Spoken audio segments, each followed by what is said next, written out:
नमस्कार, मी श्रीनिवास फडणीस. भारत सत्ता लाईव्हमध्ये आपलं स्वागत. काही दिवसापूर्वी अर्थात 1 जुलैला संपूर्ण देशामध्ये डॉक्टर डे हा साजरा करण्यात आला. आजही समाजामध्ये डॉक्टराप्रती देवाचा दूत म्हणून एक प्रतिमा आहे आणि बरेच पेशंट ज्यावेळेस आजाराला हताश होतात त्यावेळेस ते डॉक्टरकडे आशेनं पाहत असतात. तसंच आज आपल्या लातूर शहरामधले डॉक्टर रमेश भराटे यांची आज आपण मुलाखत घेणार आहोत. मुलाखतीचं कारण आहे की उदगीर परिसरामध्ये एक बिराजदार नावाचे पेशंट होते. त्यांना निमोनिया झाला होता. ते हैदराबादलाही जाऊन आले आणि निमोनिया आणि इन्फेक्शन इतकं शरीरामध्ये झालं की घरच्यांना किंवा उदगीर परिसरातील तिथल्या डॉक्टरांनी सांगितलं की हा पेशंट आता खूप सिरियस आहे, वाचेल का नाही याची गॅरंटी नाही. आणि अशा परिस्थितीमध्ये त्या पेशंटला ऑक्सिजन लावत ते डॉक्टर रमेश भराटे यांच्याकडे आले आणि गेली 13 दिवस झालं त्यांनी सर्वतोपरी प्रयत्न करून त्या पेशंटला वाचवण्यामध्ये डॉक्टर भराटे सर यांना यश आलं. आता खरं पाहिलं तर डॉक्टर रमेश भराटे सर हे छातीविकार आणि श्वसनविकार तज्ज्ञ आहेत. ते गायत्री हॉस्पिटल अँड क्रिटिकल सेंटरचे प्रमुख आहेत. इंडियन मेडिकल असोसिएशनचे ते लातूरचे अध्यक्ष म्हणून काम पाहिलेत, सचिव म्हणून काम पाहिलेत त्यांनी. तसेच IMA-AMS महाराष्ट्र यांचे ते सहअध्यक्ष म्हणून कार्यरत आहेत. तसेच चेअरमन आहेत IMAचे महाराष्ट्राचे. इंडियन चेस्ट सोसायटीमध्ये त्यांनी चेअरमनची भूमिकाही निभावली आहे. विविध राष्ट्रीय आंतरराष्ट्रीय संस्थेवर काम केलेला इतका अनुभव आणि सामाजिक योगदान दिलेला हा व्यक्ती पेशंटच्या प्रती किती दयाळू आहे हे आपल्याला दिसणारच आहे. आज आपल्या भारत सत्ताच्या वाहिनीवर मुलाखत देण्यासाठी ते आले आहेत. मी भारत सत्ता वाहिनीच्या वतीने त्यांचं स्वागत करतो. नमस्कार डॉक्टर साहेब. नमस्कार. नमस्कार. मी तुमच्या उदगीरच्या पेशंटविषयी ऐकलं म्हणून मुलाखत घेण्यासाठी मी आपल्याकडे आलो. खरं म्हणजे सध्या समाजामध्ये डॉक्टरविषयी म्हणजे काही डॉक्टरविषयी, सगळ्याचं नाही बरं का, काही डॉक्टरविषयी बरेच तर्कवितर्क लावले जातात. काही निगेटिव्ह थिंकिंगही आहे, काही पॉझिटिव्ह आहे. मग ज्यावेळेस ह्या अशा घटना घडतात आणि तुम्ही पेशंटला आल्यानंतर ह्या सगळ्या घटनाचा न विचार करता एक डॉक्टर म्हणून, एक देवाचा दूत म्हणून काम करत असतात, तर कशा प्रकारे तो पेशंट आल्यानंतर तुम्हाला काय अनुभव आला? फडणवीस साहेब, मी मागील 20 वर्षापासून लातूरमध्ये श्वसन विकार व छाती विकार तज्ज्ञ म्हणून काम करतो. गायत्री हॉस्पिटलमध्ये मी सेवा देत आहे. आणि मागील 20 वर्षामध्ये विविध आजार, त्यामध्ये निमोनिया, ॲलर्जी, फुफ्फुसामध्ये पाणी होणे, फुफ्फुसावर गाठ येणे, व्हायरल निमोनिया, ॲलर्जी, दमा, दुर्धर दमा, अशा विविध आजारांचे पेशंट आपण यशस्वीरित्या आपण उपचार केलेले आहेत. बरं. त्यामध्ये काही लोकांना आपण सेवा देत असताना काही लोकांचा दुर्दैवी मृत्यू पण झालेला असतो. क्रिटिकल पेशंट असतात आणि क्रिटिकल पेशंटचं आंतरराष्ट्रीय मानकानुसार 40% डेथ रेट असतो. बरोबर. परंतु आपण त्याच्यातूनही होप्स म्हणजे सोडत नाहीत आणि एक चांगल्या दर्जाची सेवा देण्याचा नेहमीच आपण प्रयत्न करत असतो. तर आता त्या दृष्टीने आम्ही हे करत असतो आणि इथून पुढे पण आम्ही सेवा देतच राहणार आहोत. बरोबर. आता वैद्यकीय क्षेत्रामध्ये काम करत असताना हे आजूबाजूला काय घडतंय किंवा काय आहे याचा आम्ही फारसा विचार करत नाही. कारण आलेला पेशंट हा काही कुठली जात, धर्म किंवा कुठला पंथ हा बघून आलेला नसतो. तो एक पेशंट म्हणून आपल्याकडे आलेला असतो आणि त्या पेशंटला सेवा देणं हे त्या डॉक्टरचं कर्तव्य आहे. आणि आमच्या प्रोफेशनमध्ये सुद्धा ते शिकवलं जातं, जेणेकरून डॉक्टरचं एक कामाबद्दल एक त्याची आस्था आणि त्याचं एकंदरीत व्यक्तिमत्वच दिसून येत असतं. तसंच आतापर्यंत आपण सेवा देत आलेलो आहोत. फायदा होत. आता तुम्ही हे काम करत असताना आणि हा वैद्यकीय व्यवसाय करत असताना तुम्ही सामाजिक उपक्रमातही तुमचा सहभाग असतो. हो. तर हे काम करत असताना तुम्ही कुठले सामाजिक उपक्रम राबवले? हां, आता लोकल लेवललाच घ्यायचं झालं तर जेव्हा दुष्काळी परिस्थिती होती तेव्हा आमच्या असोसिएशनला असं लक्षात आलं की लातूर जिल्ह्यामध्ये दुष्काळ का पडतो वारंवार, तर एक ट्री प्लांटेशनची कमतरता आहे. तर ती सुद्धा मोहीम आमच्या सहकार्यांनी यशस्वीरित्या राबवलेली आहे.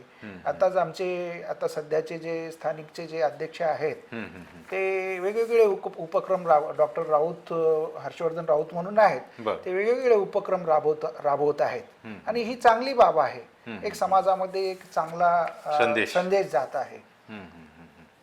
आता श्वसनविकार व छातीविकार तज्ज्ञ असल्यामुळं जास्त पेशंट तुमच्याकडे ते येतात. हो, ज्यांना छातीविकार आहे, श्वसनविकार आहे. हो.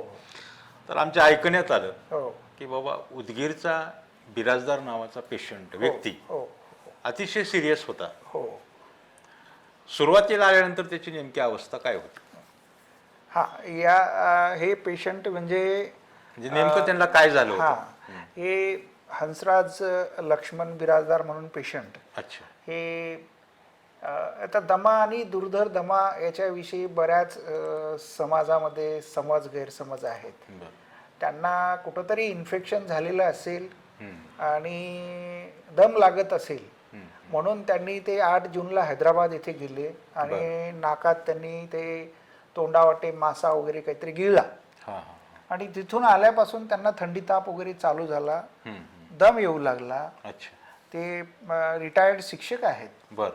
दम येऊ लागला आणि ताप आल्यामुळे मग तिथल्या उदगीरच्या हॉस्पिटलमध्ये ते ॲडमिट झाले. ॲडमिट झाल्यानंतर त्यांची कंडिशन थोडी सिरियस होत गेली. त्यांना तिथे ऑक्सिजन लावून NIV वगैरे लावला, परंतु त्यांची कंडिशन्स म्हणजे अत्यावस्थपणा वाढत गेल्यानंतर तिथल्या डॉक्टरांनी ठरवलं की यांना रेफर करावं म्हणून. आणि तो पेशंट माझ्याकडे 16 जून 2026 रोजी आपल्याकडे आले आणि जवळजवळ एक 13-14 दिवस आपल्याकडे त्यांनी ट्रीटमेंट घेतली.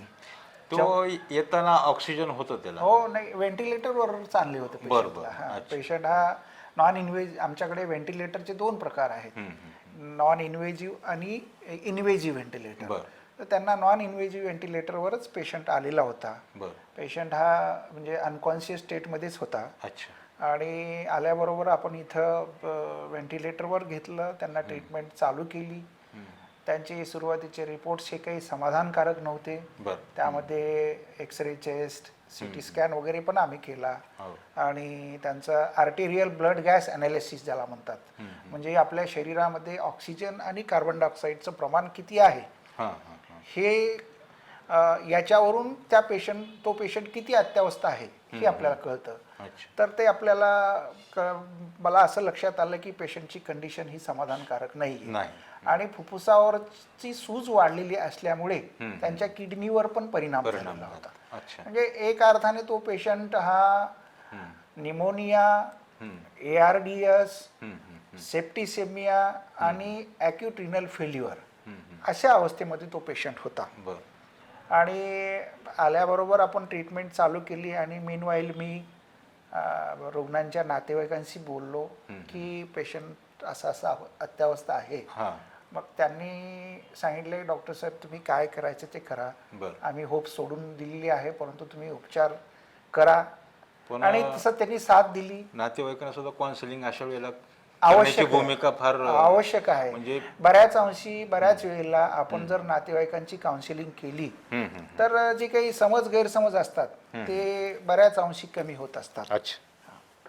नंतर तुम्ही काय उपचार चालू केला? त्यांना मग आमचं जे काही क्रिटिकल केअरची जी ट्रीटमेंट असते ती आम्ही चालू केली. त्यांच्या विविध तपासण्या केल्या आणि हळूहळू ते प्रतिसाद देत गेले आणि योगायोगाने डॉक्टर्स डेच्या दिवशीच पेशंटला आपण त्या दिवशी डिस्चार्ज केलं. त्या दिवशी पेशंट एवढे खुश होता, त्या दिवशी त्यांनी आभार मानून गेले आणि सांगितलं, डॉक्टर साहेब आम्ही तुमचा सत्कार करणार आहेत आणि आम्ही फॉलोअपला आल्यानंतर आम्ही तुमचा सत्कार करू असं त्यांनी बोलले. आणि आज ते फॉलोअपला आले आणि त्यांच्या भावना व्यक्त केल्या. आणि तुम्हाला काय वाटतं की एखादा पेशंट बरा झाला तो फीस देईल आपल्याला, तो भाग वेगळा झाला. हो पण त्याचा जीव वाचणं आणि त्यानं आणि त्याच्या नातेवाईकानं जो काही प्रतिसाद दिला असतो, जो आनंद असतो, तो त्याचं मोल कुठं करता येईल का? नाही, हे असं जे पैशामध्ये तर याचं मोल करतायत. हां, हां, ते असे आम्ही हजारो पेशंट आपण दुरुस्त केलेले आहेत. सांगायचं झालं तर खूप पेशंट आहेत असे की ज्यांचे म्हणजे आपण होप सोडून दिलेल्या होत्या. ते पेशंट असे चमत्कार असल्यासारखे काही पेशंट म्हणजे त्याच्यातून बाहेर काढलेले आहेत. असे आता या पेशंटचा रजिस्ट्रेशन हे सुद्धा आता जवळजवळ 26,000 नंबर आहे या पेशंटचा. बरोबर. असे खूप पेशंट आपण दुरुस्त केले आहेत. परंतु काही पेशंट आम्हाला सुद्धा वाटतं की हे मिरॅकल आहे. म्हणजे पेशंट हा बाहेर येईल की नाही, परंतु त्यावेळेला आम्ही आमची काही प्रतिक्रिया किंवा आपल्या तोंडातून काही चुकीचं वाक्य पेशंट जवळ सांगत नसतो किंवा नातेवाईकाला सांगत नसतो. बरोबर. हा, नीट झाल्यानंतर आम्हाला सुद्धा एक आमची छाती फुगून येते आणि डोळ्यात आपोआप पाणी येतात. ते दुःखाश्रू नसतात, ते आनंदाश्रू असतात. बरोबर. प्रेक्षकांनो, डॉक्टर रमेश भराटे सरांनी ज्या बिराजदार पेशंटला मृत्यूच्या दारातून वाचवलं त्यांची प्रतिक्रिया आता आपण बघूया. माझं नाव हंसराज लक्ष्मण बिराजदार कल्लोळ, तालुका उदगीर, जिल्हा लातूर. मी हैदराबादला धम्यासाठी गेलो होतो, धम्याच्या रोगासाठी. नंतर तिथे काही इलाज झाले. उदगीर आलं, उदगीर 4 दिवस ॲडमिट झालो. तिथे इलाज होऊन आला. बेशतमध्ये मला उदगीर लातूर आणलं. हो, तिथून डॉक्टर भराटे साहेबाच्या दवाखान्यात ॲडमिट केले मला. एक 12-13 दिवस मी ॲडमिट होतो बेशतमध्ये. नंतर मला श्वसन थोडी कमी झाली. नंतर मला त्या दिवशी डॉक्टर दिवशी मला रिपोर्ट चांगले आले आणि पुन्हा मला सुट्टी केली.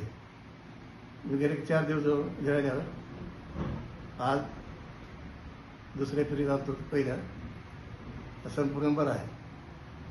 त्यासाठी डॉक्टर साहेबांचे आभार मानतो. ठीक आहे. आता इंडियन मेडिकल असोसिएशनचे तुम्ही काम करतायत. हो. तर मला एक सांगायचं की आता हे नवीन जे मुलं येत आहेत वैद्यकीय क्षेत्रामध्ये, जे सध्या आता फर्स्ट इयर सेकंड इयरला असतं, तर तुम्ही काय सांगाल त्या विद्यार्थ्यासाठी? नाही, आता आमचा काळ जो होता, स्पर्धा खूप वाढलेली आहे. आमचा काळ जो होता त्यावेळेसची टीचिंग आणि आजच्या टीचिंगमध्ये बऱ्यापैकी बदल झालेला आहे. आणि त्यावेळेस हे जे टीचर्स होते, आमचे काळात जे टीचर्स होते ते खरोखर टीचरच होते. आणि आता मुलांना म्हणजे मेडिकल फील्ड जरी उच्च तंत्रज्ञान किंवा टेक्नॉलॉजिकली पुढे गेलेलो असलो आपण, तरी पण टीचर्स काय सांगतात आणि मेडिकल एथिक्स आणि एटिक्वेट्स याच्यावर भर देणं खूप काळाची गरज आहे. प्रत्येक गोष्टीमध्ये प्रोफेशनल राहून चालत नाही, सामाजिक. आणि आज ही भारतीय संस्कृती ही एक इमोशन म्हणजे भावनिक गोष्टीवर जास्त भर देते. बरोबर. तर आपण या गोष्टीचा कुठेतरी नवीन पिढीने विचार केला पाहिजे. आणि ॲग्रेसिव्हनेस जो असतो, बऱ्याच वेळेला पेशंटचे नातेवाईक हे कुठेतरी इमोशनल बस्ट झालेला असतो त्यांचा.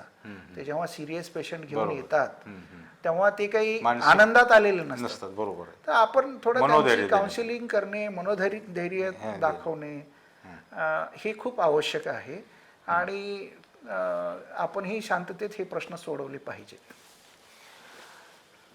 प्रेक्षकांनो, डॉक्टर डेच्या निमित्तानं आज आता आपण पाहिलं सगळं की डॉक्टर साहेबाकडे पेशंट येणं, आशा सुटलेला माणूस, त्याला पुनर्जन्म मिळणं, हे खरंच वैद्यकीय क्षेत्रातली कमाल आहे. इतकंच नाही की वैद्यकीय क्षेत्राला सुट्टी नसते. ही 8 तासाची ड्युटी नाही, हे 24 तासाचं सातत्यानं चालणारं कार्य आहे. आणि यासोबत हे कार्य करत असताना स्वतःच्या भावना नियंत्रित ठेवून, पेशंटला मनोधैर्य देऊन आणि त्याच्यावर योग्य उपचार करणं, हे खरं तर हे कौशल्याचं काम आहे. आणि गेले 20 वर्षापासून, 20 ते 22 वर्षापासून डॉक्टर रमेश भराटे सर हे या वैद्यकीय क्षेत्रामध्ये नेहमी क्रांतिकारी काम करत आलेले आहेत. आणि आजच त्यांच्याच या गोष्टीमुळं एक गोष्ट लक्षात येते की डॉक्टरांनी वैद्यकीय क्षेत्रात काम करत असताना माणुसकी जपणं हे तितकंच महत्त्वाचं आहे आणि पेशंटला विश्वासात घेणं हेही तितकं महत्त्वाचं आहे. धन्यवाद डॉक्टर साहेब, तुम्ही भारत सत्ता या वाहिनीवर सध्याची परिस्थिती आणि वैद्यकीय क्षेत्रातली आव्हानं आणि तुम्ही दिलेल्या पेशंटला जे योगदान आहे त्याबद्दल सविस्तर चर्चा केली. त्याबद्दल मी भारत सत्ता वाहिनीच्या वतीनं मी आपले आभार मानतो. धन्यवाद. थँक्यू.